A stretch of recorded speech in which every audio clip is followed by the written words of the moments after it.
Hello and welcome to my Neverwinter gameplay video. In this I'm going to go over the general nuances of the game in regards to mechanics, particularly about combat, as well as the quirkier stuff of the Control Wizard class.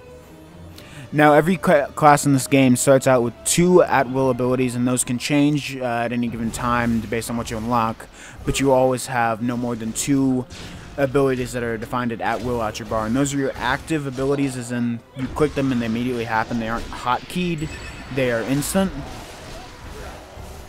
And then you have 3 encounter abilities. You can use at any given time on most characters. On the wizard it's 4, however, and those are your more general hotkey kind of abilities.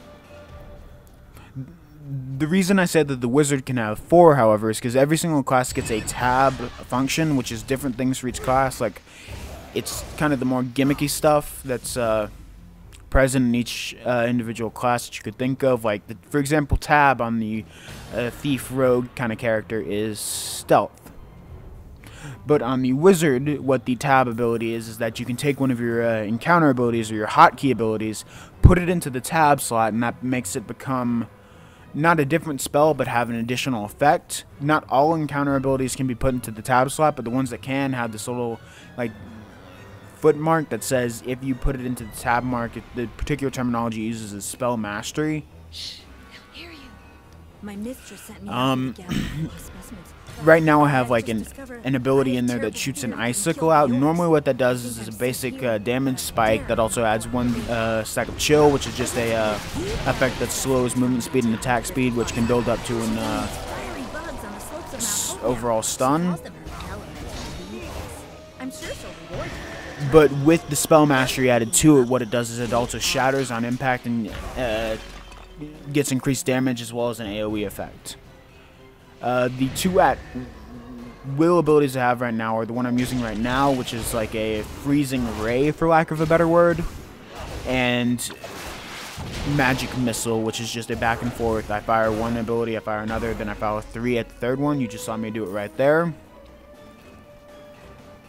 The other 2 encounter abilities I am using right now are Force Choke. That's not the actual name of it, but that's what it amounts to.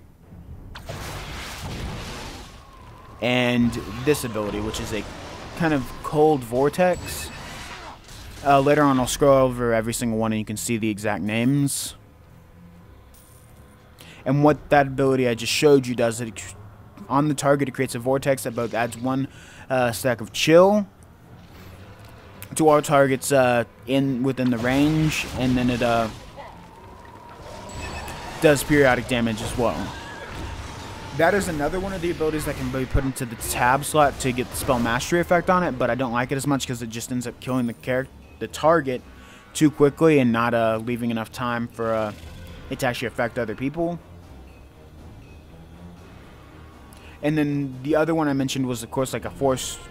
I hate calling it Force Choke, but it's kind of habitual because it's exactly what it looks like, and it's just an ability that targets a character, stuns them, pulls them up in the air, and does continuous damage. And then the final ability I'm going to show you that I have on the bar right now is my daily ability. And these are abilities I can only use when that thing in the center is built up fully.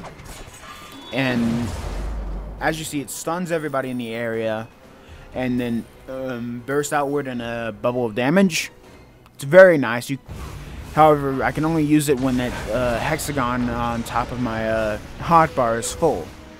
And I get more points into that by using particular spells. I believe only encounter powers build it up, but I'm not certain. I've never seen it build up with just using magic missile.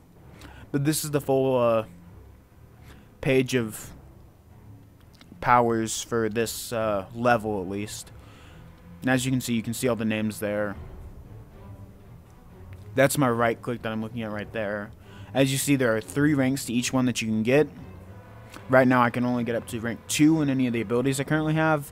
What I'm going to grab real quickly is Singularity, which creates obviously a singularity at the target spot and draws them all into that, then does a bubble of damage as well. This is another daily ability, so you're gonna have to wait a bit while I kill some more things to build back up my action points.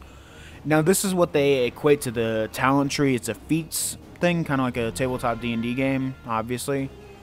And it's kind of generalistic. You have the CC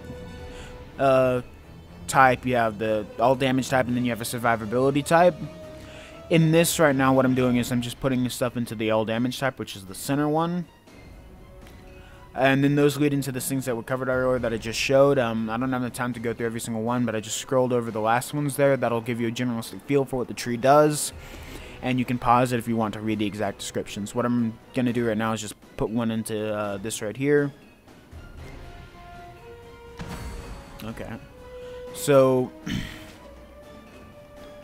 another interesting thing about this game's mechanics is the idea that you do not regenerate health. Instead, what happens is you just periodically take damage until you can either A, get to a bonfire, or campfire, whichever you prefer. That's just that when you're within like a circumference of it, brings your health back up and gives you a buff. Or you can take a health potion. However, health potions are slightly different in this fact that they're, I wouldn't say rarer, but they're more expensive. They're worth more. Their value is increased. They heal for more. Like they generally, especially the ones you get at the very beginning, heal for more health than you have. And one or two of those will generally put you back at full health. And you get a lot of them, which makes survivability in this game not that hard. As long as you're paying attention, you will not die. At least at the lower levels, it gets slightly different at the higher levels. But you do have to be paying attention. This harder than most MMOs in regards to just leveling and the fact that you can die relatively easy if you're not paying attention. I just saw it there, that's my tab ability. It also kind of took from Guild Wars and some other stuff, from the fact that they have a really intricate dodge mechanic. And then the final interesting thing about this game is the fact that you cannot move while you are casting an ability. Which I'm actually okay with. I like it. I feel like it's more realistic in the fact that and some people say like, but footwork's really important in fights, but it has an inbuilt lunge in the ability if you would normally do a lunge there. It's there to stop, in at least my opinion, people from like swinging a sword while they're running sideways in perfect accuracy, which has always been a pet peeve of mine in games like this, which is no longer really possible in the same sense as it is in some other games, which I actually like, but that is a very big change to the general idea of MMO combat, so I understand if you don't exactly like this. So I'm going to show you Singularity real quickly. It just brings them together like that, and then, oh, a bit off on my timer there, pop, and kills them.